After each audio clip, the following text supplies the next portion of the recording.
అల్లుడు గారు ఎతవర్రైలు లోపలంతా ఒకటే చలి. అది ఏసీ గది కానీ మీరు పదండి బాబు. అమ్మాయి ఇక్కడే కూర్చో ఆ బాగా. పులిహోర గారెలు పూర్లు అన్ని బొట్టలు కట్టించి లోపల సర్దించాను. ఆ పురుగుల మందు మాత్రం ప్లాస్టిక్ డబ్బాలు పెట్టి లోపలెట్టాను. పురుగుల మందా దేనికి?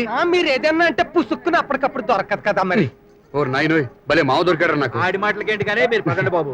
రే అన్నట్టు మర్చిపోయాను, కాకినాడలో ఒక చిన్న పనుంది, అది చూసుకుని వస్తాను, మీరు వెళ్ళండి. నోరు మూసుకుని మీరు ఎక్కండి. వెళ్ళనివ్వండి, పనుందంటున్నారుగా. పనాగాడు గుడ్డ ట్రైన్ లో మన రొమాన్స్ కి సెన్సార్ కత్తిర్లు అడ్డుపడకూడదని సైడ్ అయిపోతున్నాడు. అది కాదు రేయ్ నువ్వేంటో నాకు తెలుసు. నిజంగా మాకు మూడొచ్చి నువ్వు అడ్డైతే చెప్తాను. వెళ్ళి టాయిలెట్ దగ్గర కూర్చుంది. పదరా. పదమ్మా. వస్తామండి. వెళ్ళగానే ఉత్తరం రాస్తాను. ఎంత ఉత్తరం ఎందుకమ్మా, ఎల్లగానే నువ్వే ఒకసారి వచ్చేసి క్షేమంగా చేరేనని చెప్పు. ఎంత సలహా చెప్పావు గానీ పదా. నీకొచ్చా పేక?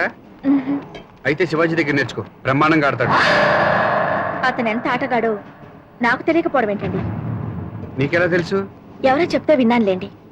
రే మీరిద్దరు సరదాగా మాట్లాడుకుంటూ ఉండండి, నేను ఇలా బయటికి వెళ్ళొస్తాను. అసలు ఏంట్రా నీ పద్ధతి? ఎవరైనా పెళ్లి చేసుకుంటే ఆ మనిషి మారిపోతాడు అంటారు. నేను పెళ్లి చేసుకుంటే నువ్వు మారిపోయావేంట్రా?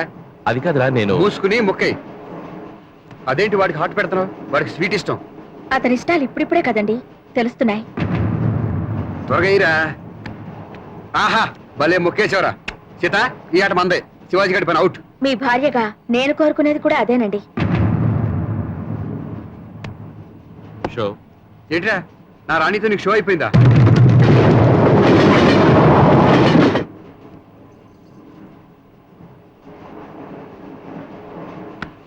ఆహా నాకు వచ్చేసింది show. Full. Sita first time ఓడిపోయాడు. నేనొచ్చిన వేళ విశేషం.